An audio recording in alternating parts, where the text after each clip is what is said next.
ফিরলে এভাবেই ফিরবে, তোমার আগমনে যেন শত্রু নতমস্তকে জানায় অভিনন্দন। নেইমার জুনিয়র ফিরলেন ব্রাজিল দলে। ভুল বললাম, নিজ রাজত্বে ফেরা হলো মুকুটহীন রাজার। বিশ্বকাপ যাকে ছাড়া অসম্পূর্ণ, সেই নেতাই এবার পা রাখলেন গ্রেটেস্ট শো অন আর্থের সিঁড়িতে।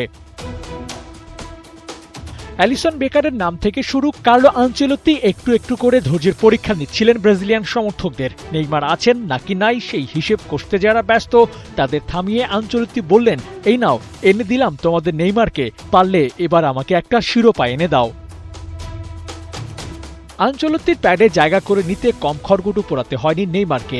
ইনজুরির সাথে লড়াই, সুস্থ হলে আবার ফর্মে ফেরার চেষ্টা, এত কিছুর পরেও ছিল অনিশ্চয়তা। এই নেইমার কি ফর্মটা ক্যারি করতে পারবেন?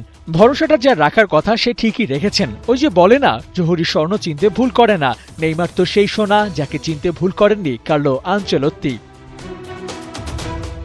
কত হিসেব নিকেশের মধ্য দিয়ে যেতে হয়েছে ডন কার্লোকে।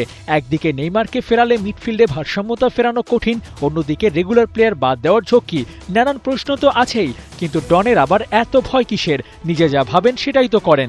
আনচেলত্তির নজরে এই দলে নেইমারের অভাব রাখা যাবে না, ওকে ছাড়া দল অসম্পূর্ণ। তাই নেইমিকে একটা সুযোগ দিলেনি। এবার পালা নেইমারের নিজেকে আরও একবার উজাড় করে দেওয়া।